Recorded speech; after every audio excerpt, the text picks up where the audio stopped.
So good morning my dear student. Today we are going to start last exercise of chapter number 1 miscellaneous exercise है ना।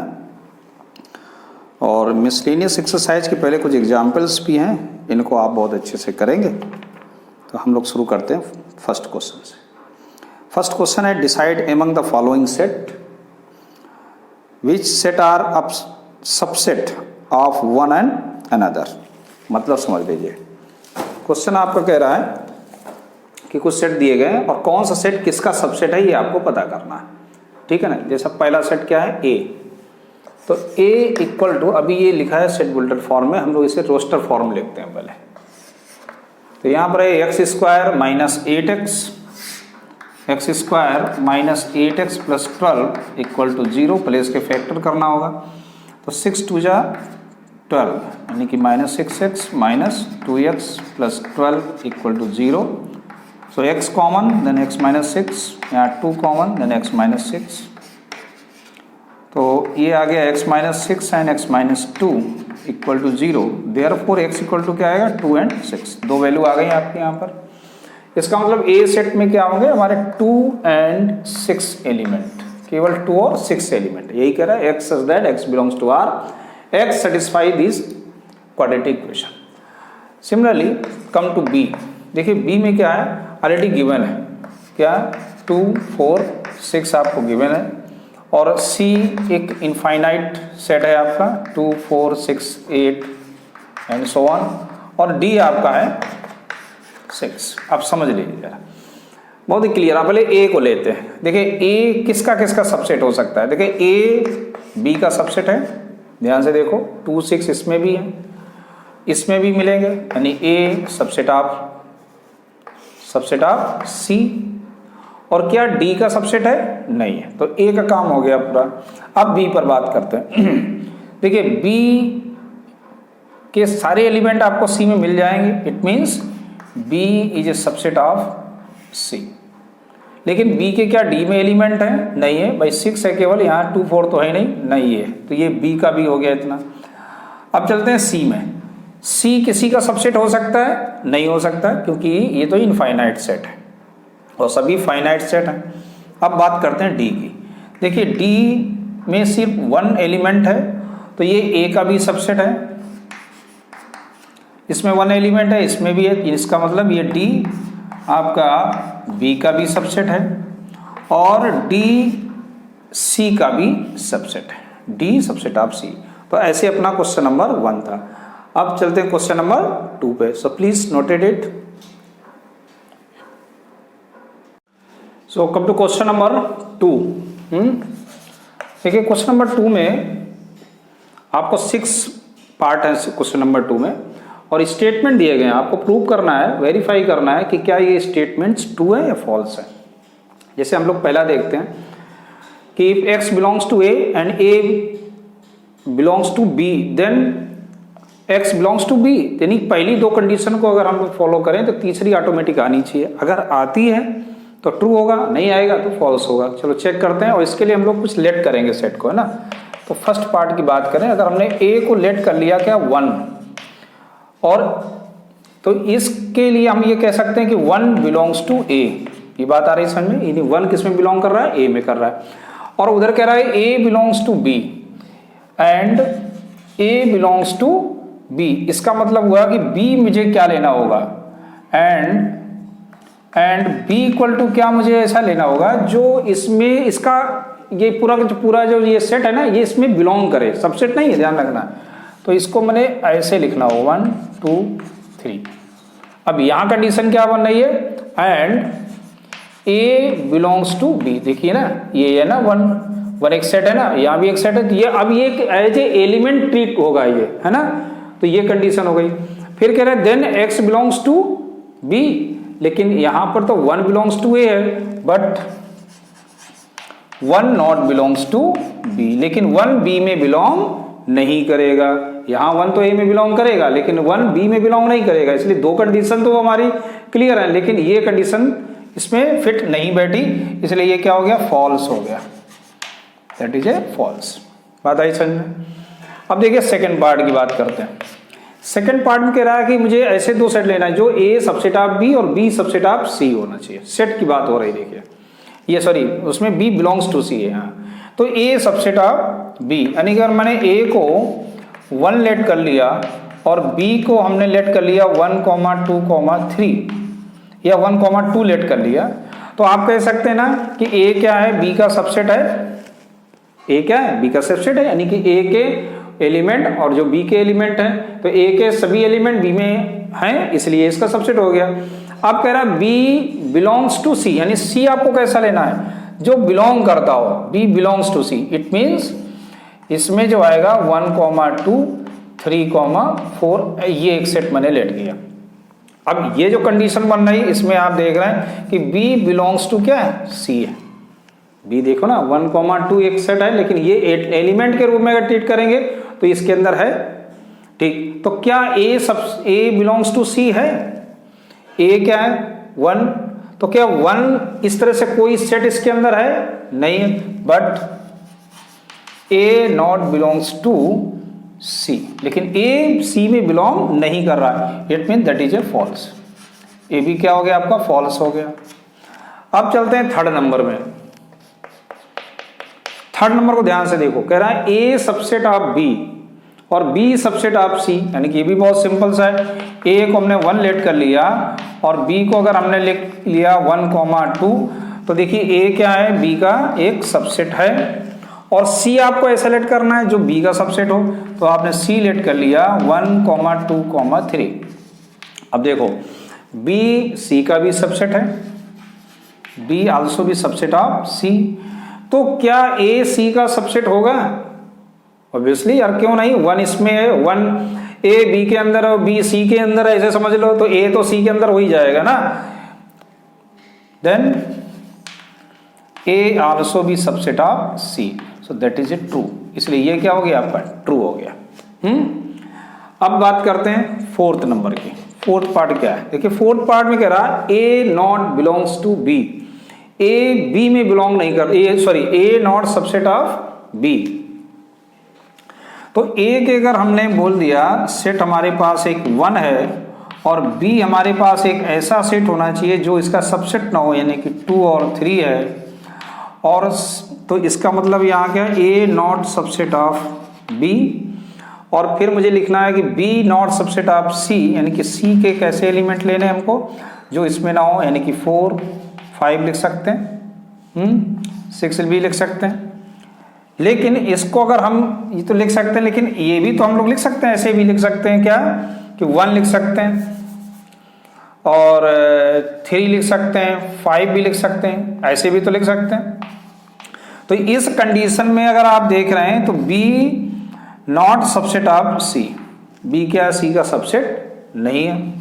देखो ये दोनों condition follow हो रही, A not subset of B and B not subset of C, but लेकिन A 1 है, यहाँ भी 1 है, बट A आल्सो भी सबसेट ऑफ C, लेकिन A क्या है, C का सबसेट है, देख लो है कि नहीं है, यहाँ 1 है और C के पास भी 1 है, यानी A के एलिमेंट 1 है, C में भी 1 है, A सबसेट ऑफ C है, लेकिन आपका स्टेटमेंट क्या करे, नहीं है, it means that is a false, गलत दिया गया अपना, तो ये क्या हो गया, फॉल्स स्टेटमेंट हो गया। कौन सा, जो गिवन है, मेरा तो सही है, मेरा सही है, ये आ रहा, लेकिन ये फॉल्स हो गया।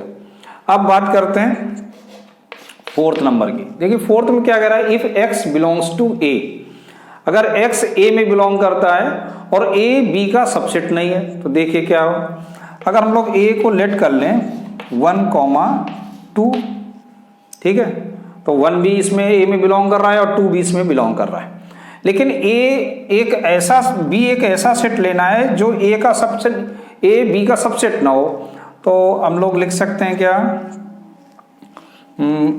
लिख सकते हैं इसे 2, 3, 4 ऐसे लिख सकते हैं। ध्यान से देखो A not subset of B, यहाँ देख रहे हैं ना, A B का सबसेट नहीं है, क्योंकि 1, 2 एक साथ लिखा गया, 1 तो इसमें है ही नहीं, सबसेट नहीं हुआ। लेकिन एक चीज आप नोटिस करो क्या कि 1 तो A में बिलोंग कर रहा है, 1 belongs to A, but 1 not belongs to B, लेकिन 1 B में बिलोंग नहीं कर रहा है। जबकि वहां कह रहा है कि x बिलोंग्स टू ए, यानी कि जो x a के जो एलिमेंट होंगे वो सब b में भी होंगे। ये कैसे संभव है? पॉसिबल ही नहीं। अगर a के पास जो भी एलिमेंट हैं वो सबसेट तो तभी बनेंगे जब इसमें होंगे, तो वो सबसेट होना चाहिए। जबकि क्वेश्चन कह रहा है नॉट सबसेट, इसका मतलब कोई ना कोई एक एलिमेंट होगा जो इसमें नहीं होगा। वो कौन सा है? 1। तो इन्होंने कहा कि x बिलोंग्स टू b, यानी x का मतलब हो गया कि a के सारे एलिमेंट b में मिल जाएंगे। नहीं भाई, ऐसा कुछ नहीं। तो इनका दिया हुआ स्टेटमेंट क्या हो गया? फॉल्स हो गया। ठीक, अब बात करते हैं लास्ट, तो ये भी हो गया फॉल्स। अब जितने बात देखिए, a subset of b, a क्या है? b का सबसेट है। ध्यान देना, a b का सबसेट है और x not belongs to b। देखो, अगर x बिलोंग्स टू a है और ये सबसेट है तो देन x आल्सो भी बिलोंग्स टू b। अगर कोई भी एलिमेंट a में है और वो उसका सबसेट है, अगर a के जो भी एलिमेंट हैं, अगर a b का सबसेट है तो a के वो सभी एलिमेंट कहाँ मिलेंगे? हमको b में मिलेंगे। क्यों मिलेंगे? रीजन दे दो, since a subset of b, ये रीजन है। ठीक, और अगर कोई भी x का एलिमेंट a में नहीं है देन वो x b में नहीं, b को पहले लिखें। अगर कोई b b में नहीं है, it means that is not b belongs to a। अगर कोई b में नहीं है तो a में भी नहीं होगा। देख लो कैसे। अगर हमने कहा a इक्वल टू 1,2 और b इक्वल टू 3,4। अब देखिए, ये a b का सबसेट है। पहले यहाँ सबसेट की बात है तो मैं सबसेट लिख लेता हूँ 1 2 3। तो देखो आप कहोगे yes, a subset of b, ठीक है ना।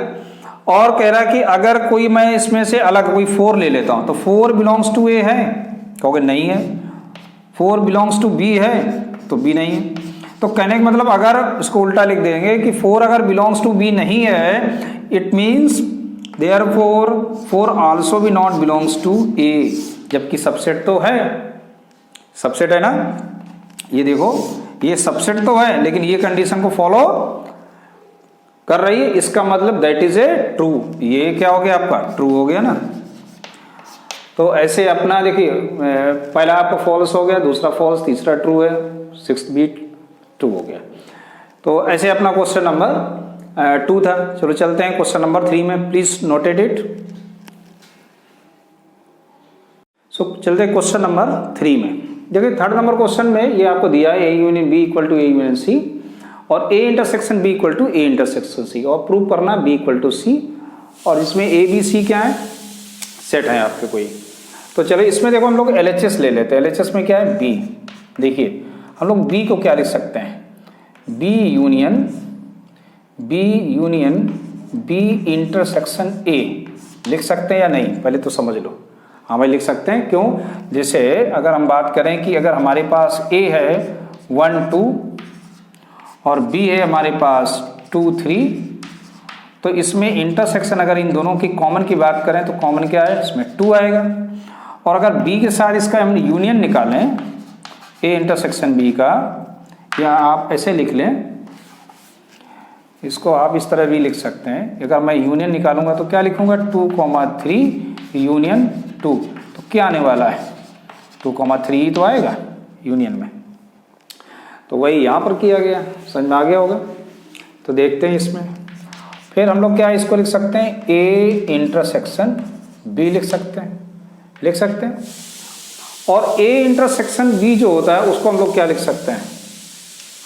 इसको हम लिख सकते हैं a इंटरसेक्शन c, ऐसे भी लिखा जा सकता है। अब इसमें डिस्ट्रीब्यूटिव प्रॉपर्टी अप्लाई कर दें तो क्या आएगा? b union a intersection b union c। यहाँ तक आया समझ में।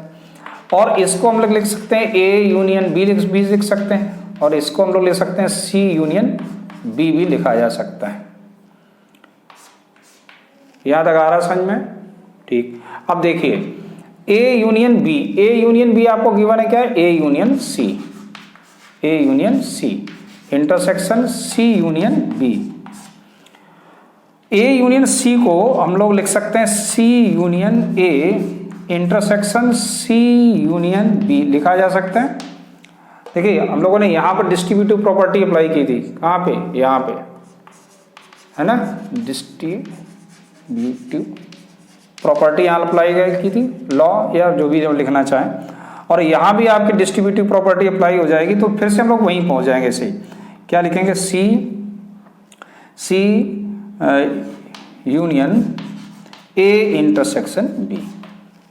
देखो ये हम लोगों ने बनाए थे यहाँ पे, और ये देखो वापस हम लोग फिर से वहाँ पर, अगर हम इसको डिस्ट्रीब्यूटिव करेंगे तो क्या लिखेंगे, C union A intersection C union B लिखेंगे, फिर वापस हो गए तो C union A intersection B.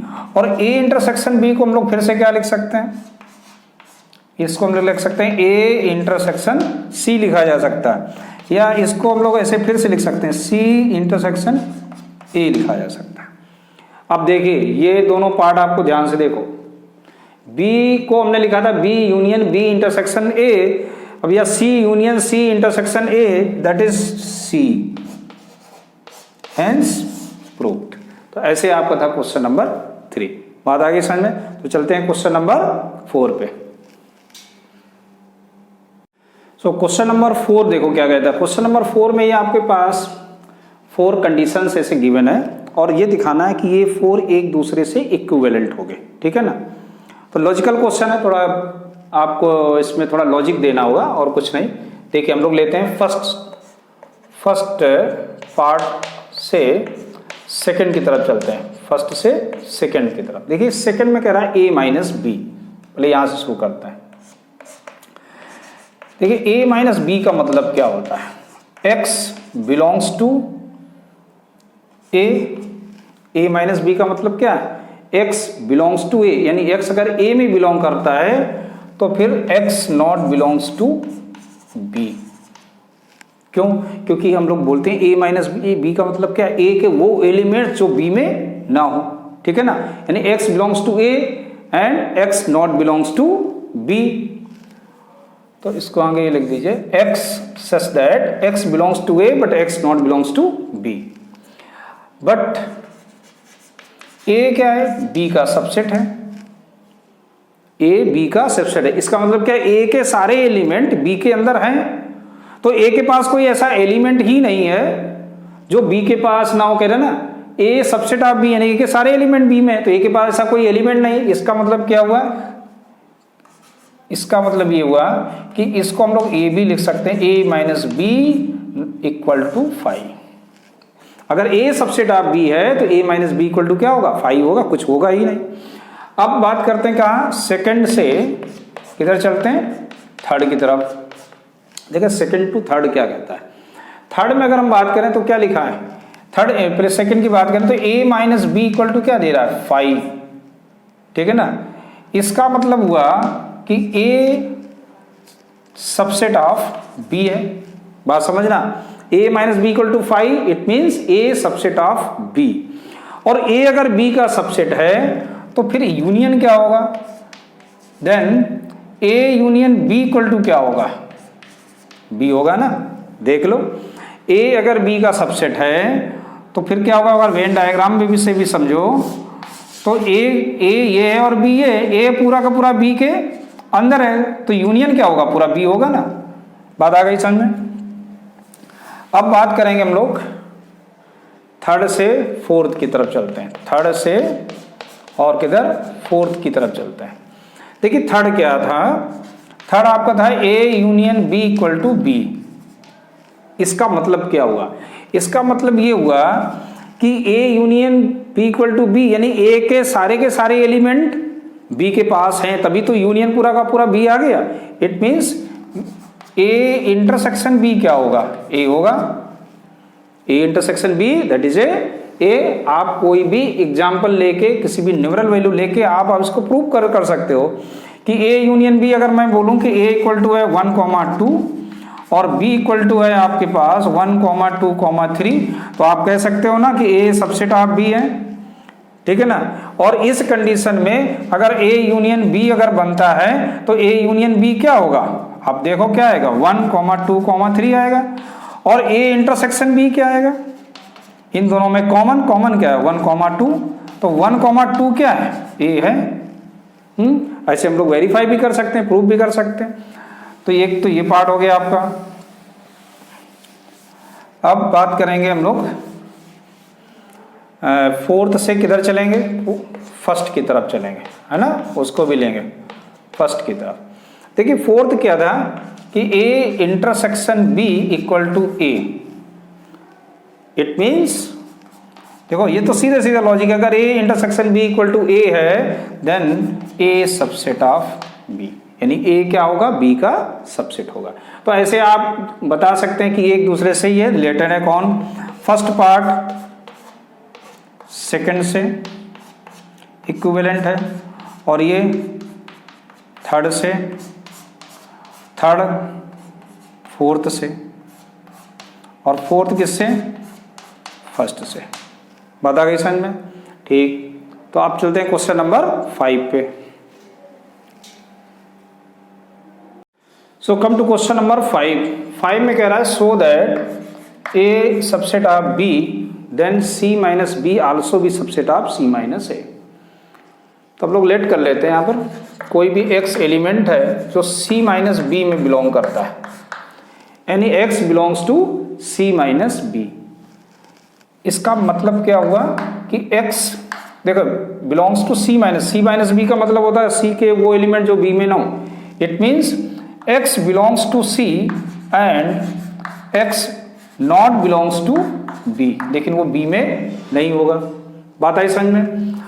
और x belongs to c and, और इसको हम लोग क्या लिख सकते हैं, x belongs to a not belongs to a, reason कि a subset of b।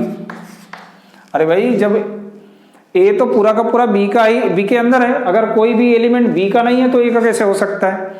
So therefore अब देखो इस कंडीशन से फिर हम लोग वापस आ सकते हैं क्या, कि x belongs to c not belongs to, it means x belongs to c minus a। इसका मतलब x क्या होगा, किस में बिलोंग करेगा, c माइनस a में।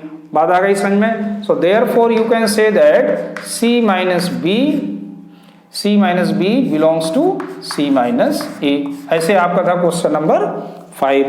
अब बात करते हैं क्वेश्चन नंबर 6 की। देखिए क्वेश्चन नंबर 6 में क्या है, ये गिवन है आपको कि PA किसके इक्वल है, PB के। तो सो क्या करना आपको, so that A equal to B। Simple question है, ध्यान से थोड़ा सा लॉजिकल ये क्वेश्चन है, सब समझना है। हम लोग लेट कर लेते हैं, let x belongs to A। x किस में बिलोंग कर रहा है, A में, ध्यान देना। और PA किसको रिप्रेजेंट करता है, सबसेट को, सेट ऑफ ऑल सबसेट। तो इसका मतलब हम लोग इसको ऐसे लिख सकते हैं, ये बिलोंग करेगा किसमें, PA में, करेगा ना। ठीक, अब देखिए ये PA किसके इक्वल है, PB के। यानी वापस हम लोग चल सकते हैं क्या, अब ये अगर PA या PB के इक्वल है, इसका मतलब है कि x बिलोंग्स टू किसमें हो गया, B में। देखिए जैसे हम लोग गए थे वैसे वापस आ रहे हैं, यानी x belongs to B। Therefore x, अगर x B में बिलोंग कर रहा हो, x A में, इसका मतलब हुआ कि therefore A subset of B। इसका मतलब A क्या हो गया, B का सबसेट हो गया। यहां तक आई बात समझ में? अगर x A में बिलोंग कर रहा है और x B में भी बिलोंग कर रहा है, इसका मतलब A सबसेट ऑफ B। अब दूसरा हम लोग लेट कर लेते हैं, let x belongs to B। अगर वो B में बिलोंग कर रहा होगा तो क्या कंडीशन बनेगी, तब बनेगी x और ये सबसेट बन जाएगा किसमें, PB। ऐसे लिख सकते हैं हम लोग। अब इसको हम लोग क्या लिख सकते हैं, PB को हम लोग क्या लिख सकते हैं, PA लिख सकते हैं। और जब इसको हम लोग PA लिख सकते हैं तो ये क्या बन जाएगा, x belongs to A। x belongs, अब देखिए x बिलोंग्स टू B था, यहां आ गया x belongs to A। It means B is A subset of A। अब देखो ये हमारी फर्स्ट कंडीशन थी और ये हमारी सेकंड कंडीशन थी। तो फर्स्ट कंडीशन में था A सबसेट ऑफ B और सेकंड कंडीशन में था B सबसेट ऑफ A। तो from first and second A equal to क्या जाएगा, B, यानी A B का सबसेट है और B A का सबसेट है, तो A किसके इक्वल हो जाएगा, B के। तो ऐसे अपना क्वेश्चन नंबर ये 6 था। अब हम लोग चलते क्वेश्चन नंबर 7 पे। So noted it. So come to question number 7। देखिए क्वेश्चन नंबर 7 बहुत ही सिंपल क्वेश्चन है। कह रहा है कि प्रूव करो ए बी दो किसी भी वेक्टर के लिए, कोई भी वेक्टर कह रहे हैं, ए और बी किसी भी सेट के लिए, है ना, वेक्टर दिमाग में आ गया, तो किसी भी सेट के लिए P A union P B equal to P A union B. बहुत ही सिंपल क्वेश्चन है, इसमें हम लोग लेट कर लेते हैं। लेट ए इक्वल टू 1,2 एक सेट है आपके पास, और बी सेट आपके पास है मान लीजिए 2,3, ठीक। अब देखिए कह रहा कि पी ए पी बी, यानी पावर आपको क्या बनाना है, पी ए निकालना। पी ए क्या होता है, सेट ऑफ ऑल सबसेट। तो देखिए ए के सबसेट क्या होंगे, एक होगा आपका 5, दूसरा होगा 1, फिर आएगा आपका 2, फिर आपका आएगा 1,2। तो ये आपके हो गए क्या, P A set of all subset. जो ए के सबसेट हैं वही तो होंगे, देखो 2 है और 2 की पावर 2 यानी n की पावर 2 करते हैं ना, तो कितना है 4, तो 1 2 3 4। सिमिलरली हम लोग पी बी के लिए निकाल लिखते हैं। पी बी के लिए क्या आएगा 5, ये आपका 2 आ गया, 3 आ गया, और ये आ गया 2,3। तो ये आपके हो गए सबसेट किसके, पी ए और पी बी के। अब हम लोग को निकालना है यूनियन, तो P A union P B निकाल लेते हैं भाई। क्या आएगा, देखिए ए और बी सभी एलिमेंट लिखना है, मगर आप रिपीट नहीं होने देना। 1 आ जाएगा, ये 2 रिपीट हो रहा है इसलिए एक बार लिखना है, यहाँ 3 आ जाएगा, ये 1,2 आ जाएगा यहाँ पे, और ये 2,3 हो गया। तो ये ऐसे आपका हो गया पी ए यूनियन बी। अब बात करते हैं हम लोग ए यूनियन बी की, इसको नंबर 1 दे दीजिएगा, है ना, दे दीजिए नंबर 1। अब देखिए हम लोग निकालेंगे ए यूनियन बी। तो पहले तो ए यूनियन बी पता कर लेते हैं, क्या आएगा, ए यूनियन बी में आएगा 1 2 3, ठीक, यहाँ तक आया समझ में। अब इसका हम लोग सबसेट निकालते हैं, यानी कि पी ए यूनियन बी क्या आएगा, वही 5 होगा। इसमें टोटल कितने होंगे, 8 होंगे, याद रखना है ना। 1 हो जाएगा, यहाँ ये 2 आएगा, 3 हो जाएगा, फिर 1 2 हो जाएगा, 1,2, फिर 1 3 हो जाएगा, फिर 2 3 हो जाएगा, 2 3 हो गया, यहाँ तक ऐसे में। फिर 1 2 3 हो जाएगा, 1 2 3 हो गया, काउंट करो, 1 2 3 4 5 6 7 8 हो गए 8 ऐसे।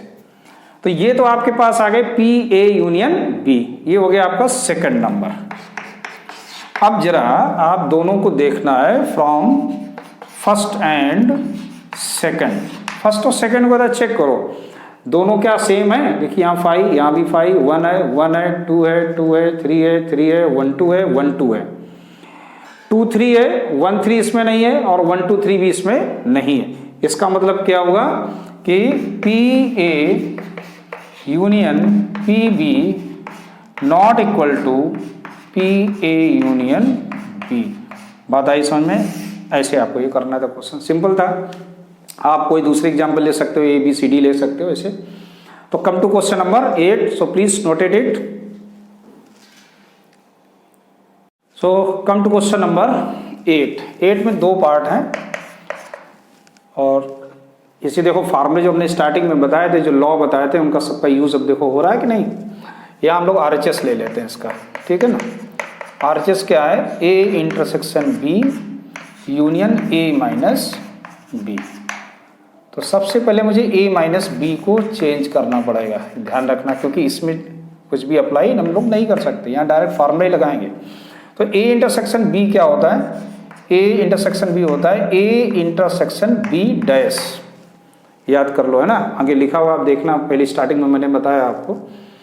A intersection B equal to union A intersection B dash. अब यहाँ डिस्ट्रीब्यूटिव अगर हम लोग प्रॉपर्टी लगाते हैं तो क्या आएगा, A intersection B union B dash by distributive property, ठीक है ना, डिस्ट्रीब्यूटिव प्रॉपर्टी अप्लाई हो गई। तो A intersection B union B dash. अब देखो इतना तो आपको याद हो जाना चाहिए कि B यूनियन B डैश क्या होता है। B यूनियन B डैश अपना यूनिवर्सल होता है, यूनिवर्सल सेट होता है ना। फिर से एक बार मैं याद दिला दूं, तो कि अगर ये B है, अगर ये B है तो B डैश क्या होगा, ये होगा, बाहर वाला पार्ट होगा, और यूनियन की बात कर रहा तो यूनियन का मतलब हो गया बी और बाहर वाले को मिला के क्या बनता है, यूनिवर्सल ही तो बनता है, तो यूनिवर्सल हो गया। अब ए और यूनिवर्सल के बीच में अगर हम लोग कोई भी ए एक सेट है और एक यूनिवर्सल है, उसके बीच में इंटरसेक्शन निकालेंगे तो क्या ए आएगा, तो दैट इज ए LHS। तो इसे आपका प्रूव हो गया।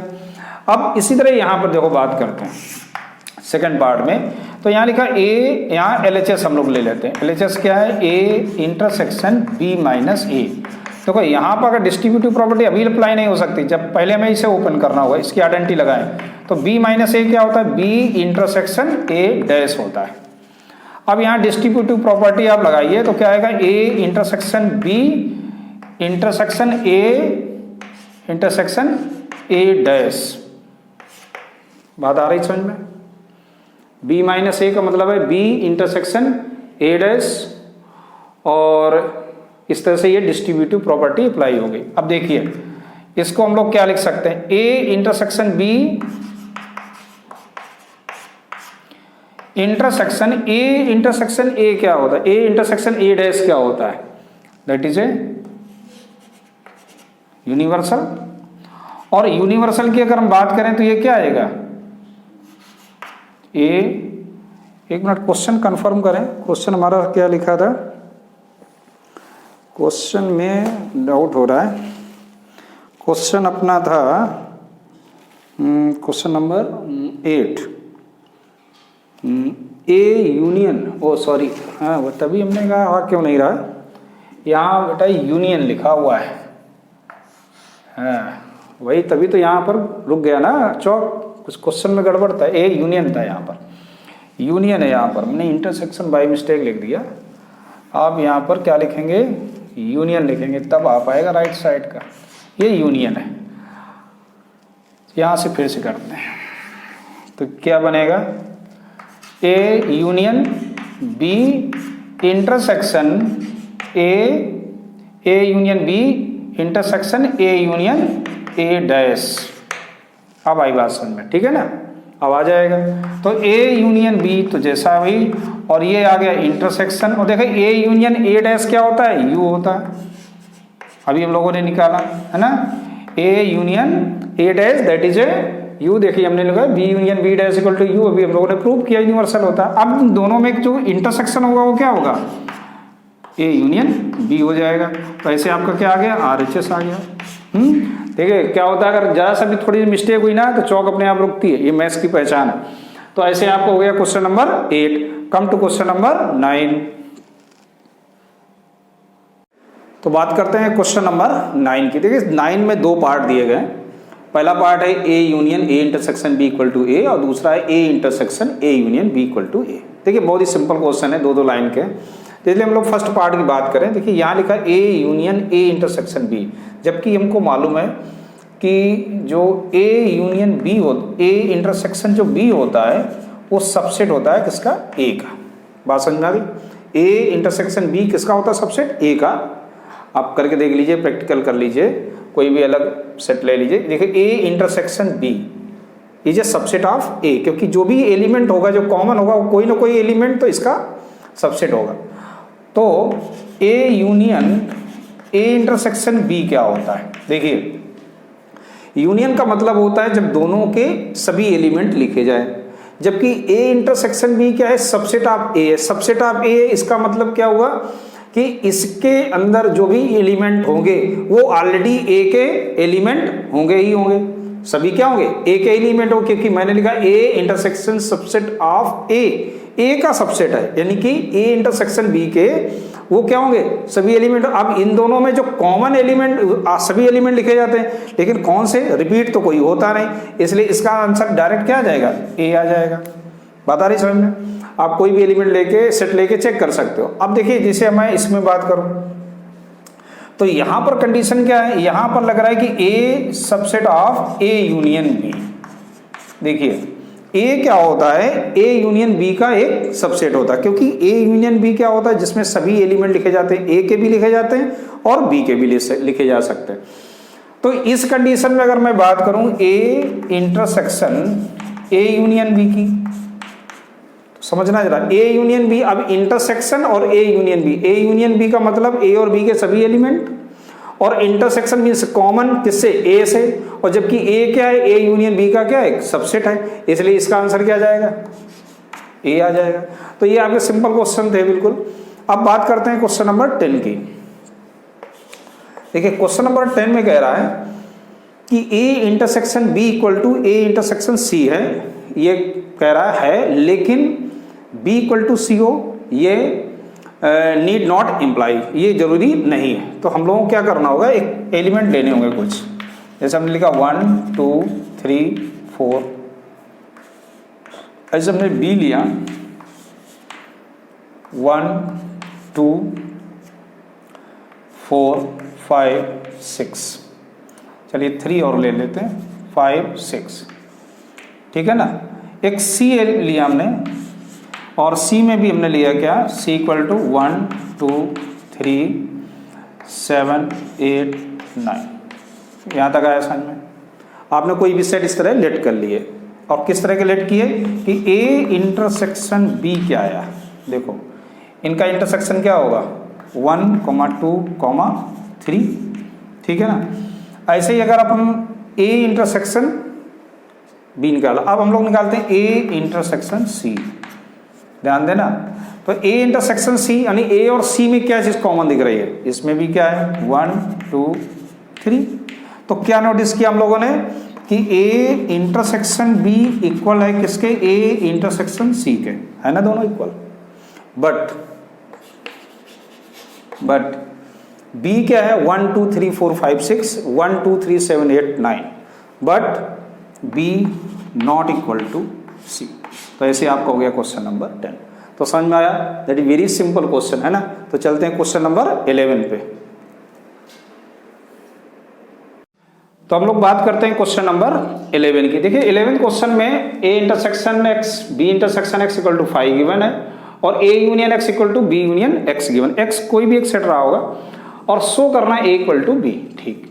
अब देखो हम लोग पहले लेते हैं A union X equal to B union X को, ठीक है, और दोनों साइड हमने ए का इंटरसेक्शन ले लिया, ठीक है, दोनों साइड हमने ए इंटरसेक्शन ले लिया। अब देखो ए इंटरसेक्शन ए यूनियन एक्स क्या होता है, अब इतना तो आप सीख गए हैं, मिसलेनियस में हम लोग हैं कि ये ए के इक्वल होता है। यहाँ अगर हम डिस्ट्रीब्यूटिव प्रॉपर्टी लगाएंगे तो क्या आएगा, A intersection B union A intersection X हो जाएगा। अब देखो ये तो जैसा है वैसे लिखा रहेगा, और इसकी अगर हम बात करें ए इंटरसेक्शन एक्स की, तो वो क्या है 5 है ना। तो ए इक्वल टू क्या आ गया, A intersection B. It means ये क्या इंडिकेट कर, ए इंटरसेक्शन बी, अगर A equal to A intersection B, this is one property, it means A is A subset of B. इसका मतलब होता है कि ए क्या है, बी का एक सबसेट है। अब यहां बात करें, अब जैसे हमने इसमें ए लिया, इधर हम लोग क्या ले लेंगे, बी ले लेंगे, intersection A union X equal to B intersection B union X के। अब इसमें इधर देखो डिस्ट्रीब्यूटिव प्रॉपर्टी लग जाएगी, ठीक है ना। तो B intersection A union B intersection X, बात आ रही समझ में, डिस्ट्रीब्यूटिव प्रॉपर्टी आनी चाहिए आपको। और B intersection B union X भी क्या होता है, वो भी क्या होगा, बी आएगा, दैट इज ए बी।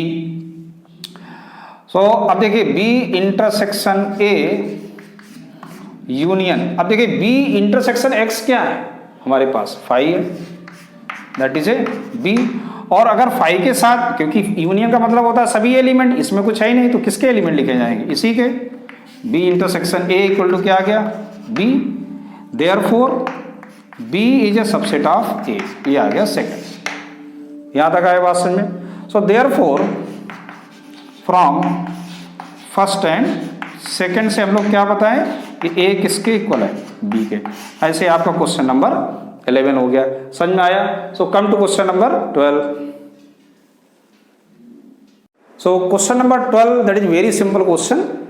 कह रहा है कि सेट ए बी सी इस तरीके के हैं जिसमें ए इंटरसेक्शन बी में कुछ ना कुछ है, बी इंटरसेक्शन में भी कुछ है, ए इंटरसेक्शन में भी कुछ है, लेकिन A intersection B intersection C में कुछ भी नहीं। ऐसे आपको ए बी सी के सेट बताने। तो चेक कर लेते हैं। अगर मैंने ए को लेट कर लिया 1,2, मान लीजिए ए का आपका सेट है 1,2 और बी एक सेट लिया मैंने 2,4। देखिए छोटे सेट लिए, ज़्यादा बड़ा नहीं करना है क्वेश्चन को। और सी आपने लिया ऐसा कि इसमें आ गया 1,3 ले लिया, 1,3। देखो अब यहाँ नोटिस करने वाली क्या बात है कि हमने क्या नोटिस किया कि ए इंटरसेक्शन बी क्या है, तो आप कहोगे 2 है, यानी कि नॉट इक्वल टू 5, यानी 5 नहीं है, यानी हमारी कंडीशन इसमें अप्लाई हो रही, नॉट एम्प्टी सेट हो गया। और बी इंटरसेक्शन सी की अगर हम लोग बात करें, बी इंटरसेक्शन सी, हाँ यहाँ थोड़ा सा हम लोगों को देखना होगा, यहाँ पर मुझे 1,4 लेना है, हाँ अब सही हो जाएगा। तो बी इंटरसेक्शन सी की बात करें तो यहाँ क्या आ जाएगा 4, यानी कि नॉट इक्वल टू 5, 5 नहीं हुआ। और ऐसे ही हम लोग ए इंटरसेक्शन सी की बात करें तो इसमें क्या आएगा, केवल 1 है, that is also not equal to 5। अब देखो लेकिन तीनों में क्या कुछ कॉमन है, तीनों सेट अगर हम देखें तो यहाँ 1 2 है, यहाँ 2 4 है, यहाँ 1 4 है, यानी तीनों में कोई भी एलिमेंट कॉमन नहीं है, इसका मतलब इक्वल टू 5 है। हो गया आपका आंसर। आपका आंसर क्या है, ये है 1 2 2 4 1 4, ऐसे आपको सेट लेने थे, है ना। तो था सिंपल कि नहीं था। अब हम लोग क्वेश्चन नंबर कौन सा करेंगे, क्या हुआ 12 हो गया है ना। चलिए 13 यहाँ से शुरू करते हैं। क्वेश्चन नंबर 13 कर रहा है, in a survey 600 student in A school, ठीक है, 150 student found to be taking tea, यानी कि आपके एन टी, जो टी लेने वाले स्टूडेंट हैं वो कितने हैं, 150 हैं। And 225 taking coffee, 225 taking coffee. इस तरह क्वेश्चन हम लोग एक्सरसाइज में पिछले किए हैं। 100 वी आर टेकन बोथ, यानी कि T intersection C equal to 100 is given, ठीक है ना।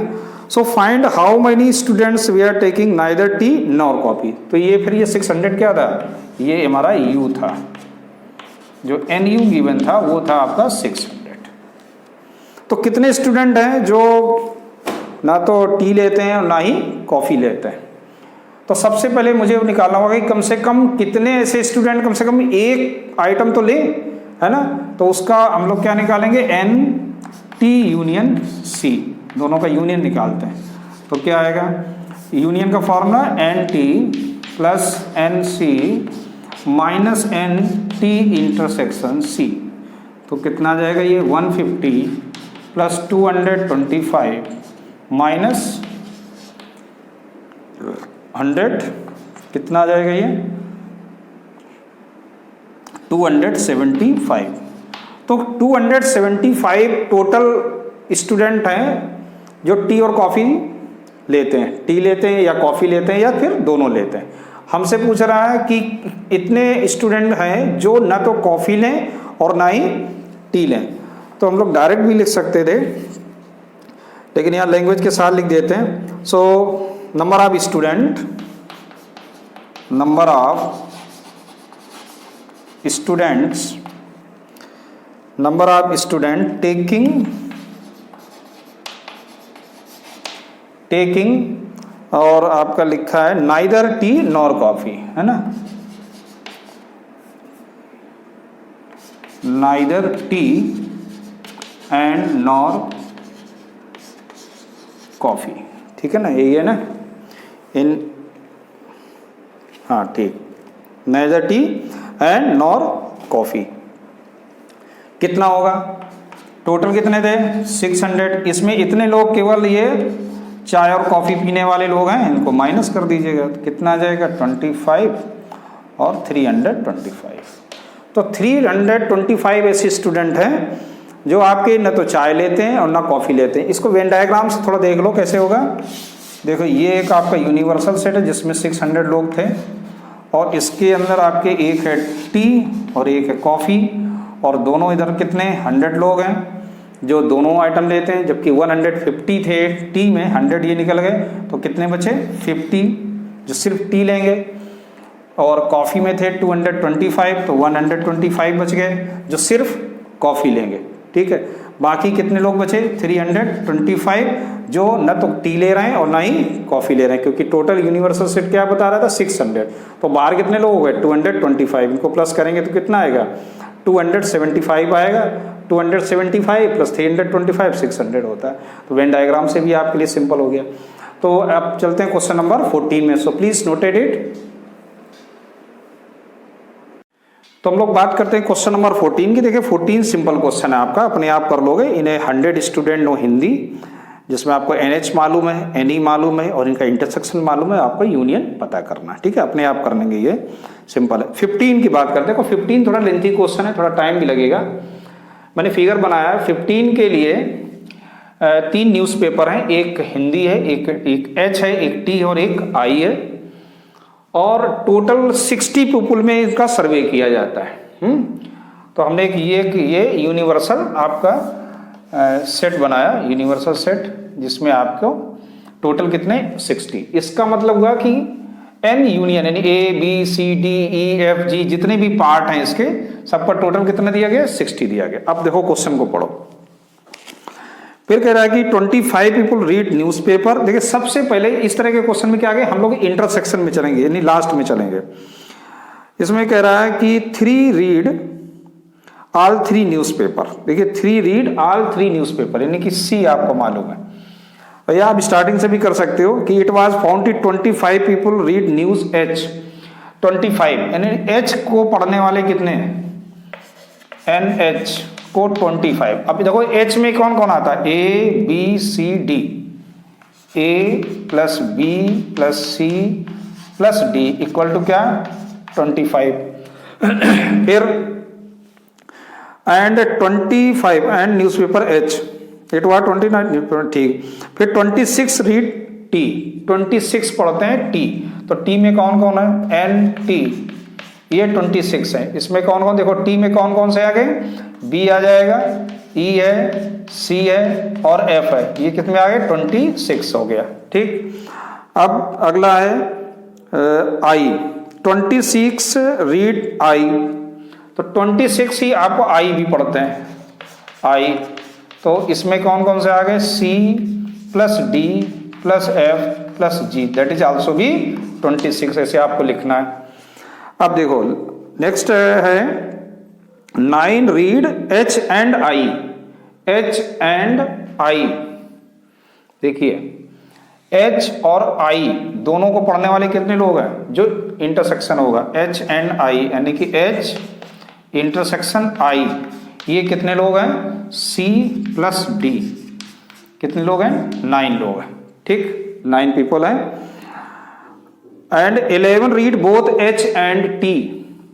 H एंड T, H और T की बात करिएगा तो क्या है? B और C आ जाएगा। B plus C equal to कितने? 11%। And 8 read T and I। And H T and I, T and I कितने लोग पढ़ते हैं? देखो T एंड I में कितने लोग होंगे? T और I, T और I, C plus F, C plus F, ये आपके कितने हैं? 8। यहां तक आ गया समझ में।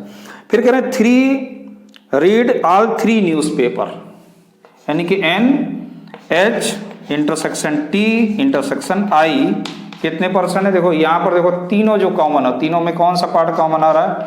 अपना C आ रहा पार्ट जो तीनों में होगा, यानी कि C equal to is given, C is equal to given 3। बस इतनी जानकारी हमारे पास है। और हमसे पूछ रहा है क्या कि एटलीस्ट 1 न्यूज़पेपर पढ़ने वाले कितने लोग हैं? तो इन सब का मुझे सम चाहिए, यानी कि H T और I का यूनियन भी चाहिए। यहां से शुरू करते। देखिए C इक्वल टू 3 है, तो F इक्वल टू क्या होगा? अब थोड़ा सा समझना होगा। F इक्वल टू क्या होगा?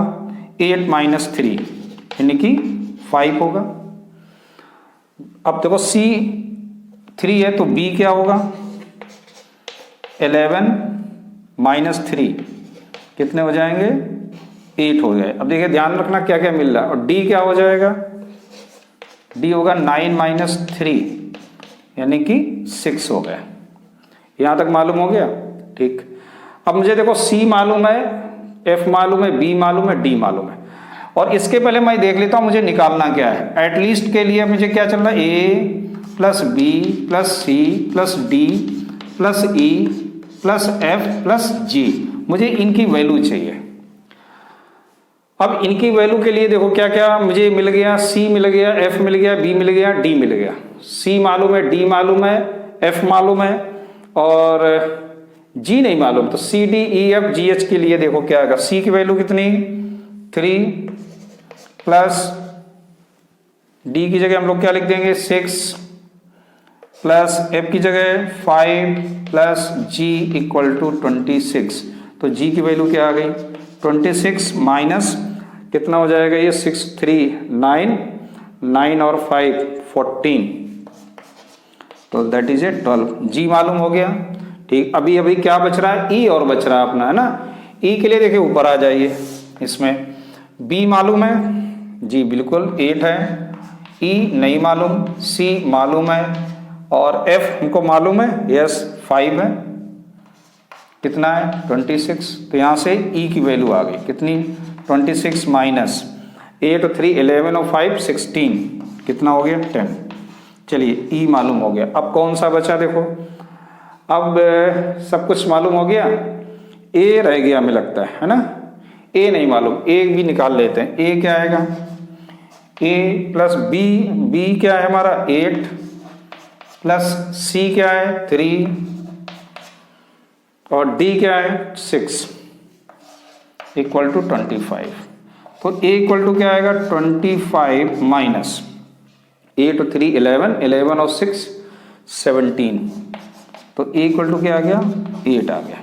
चलिए सब कुछ मालूम हो गया, नहीं मालूम हो तो अभी पता चल जाए। देखो ए की जगह हम लोग क्या लिखेंगे 8 प्लस बी की जगह भी क्या है 8 प्लस सी की वैल्यू क्या है निकाली हम लोगों ने, सबसे पहले निकाली थी 3 प्लस डी की वैल्यू हम लोगों ने क्या निकाली 6 प्लस ई की वैल्यू 10 प्लस और एफ भी हम लोगों ने निकाला है, एफ 5 है और प्लस जी की वैल्यू भी निकाली 12, ऐसे आ गए।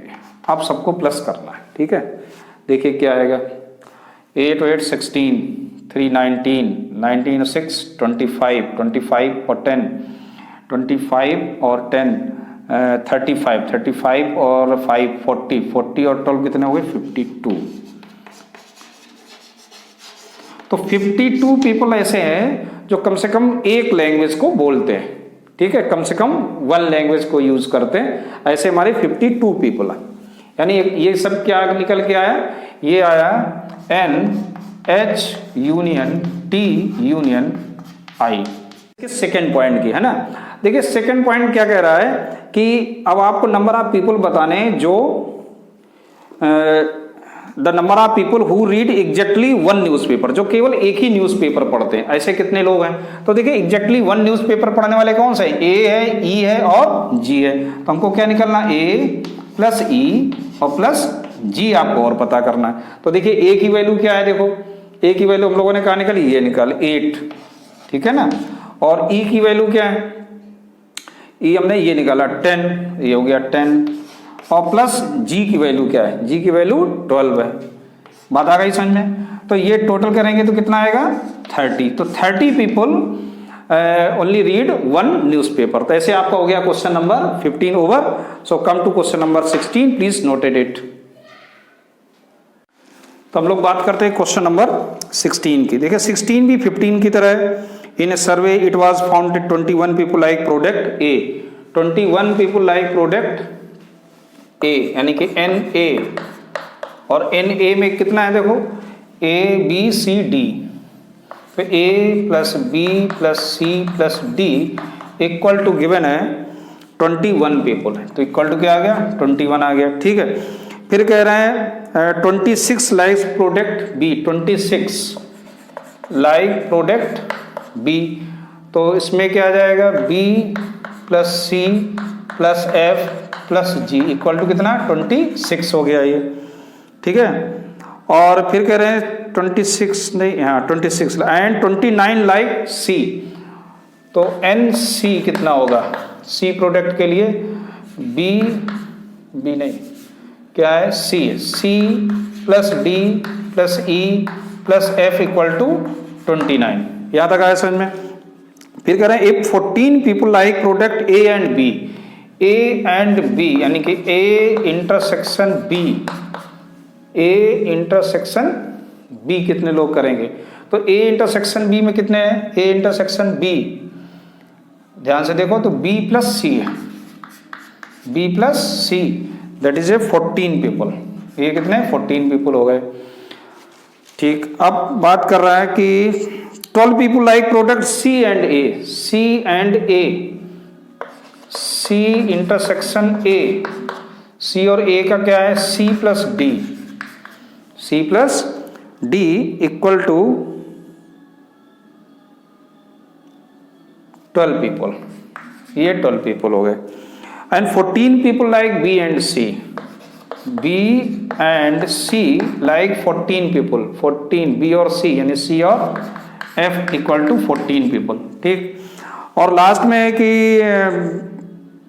8 लाइक 3 प्रोडक्ट, और 8 क्या करते हैं तीनों चीज़ों को फॉलो करते हैं, तो it means n A intersection B intersection C आपका क्या रिप्रेजेंट कर रहा है सी को रिप्रेजेंट कर रहा है, और ये कितने 8 पीपल है, ठीक है, यही है ना, ठीक। So how many like product C only, यानी हमको निकालना क्या है ई की वैल्यू निकालना, ठीक है। चलो देखते हैं, तो सी की वैल्यू मुझे मालूम है, तो सी की वैल्यू से क्या मिल जाएगा एफ मिल जाएगा, एफ कितना हो जाएगा 14 माइनस 8 यानी कि 6 हो गया, और डी की वैल्यू क्या हो जाएगी 12 माइनस 8 कितना हो जाएगा 4 हो जाएगा, बी की वैल्यू मालूम हो गई, बी की क्या हो गई 14 माइनस 8 कितना हो जाएगा 6 हो जाएगा, बी मालूम हो गया। और ई किसमें इसमें, और मेरे पास अभी क्या है सी एफ डी बी है, तो यहां से देखो बी और सी और एफ की वैल्यू रख दें तो मुझे जी मालूम हो जाएगा, ठीक है। सी डी एफ, सी भी मालूम है डी भी मालूम है एफ तो इसी में रख देते हैं डायरेक्ट, तब भी तो आ जाएगा अपना, क्या करना है ज़्यादा।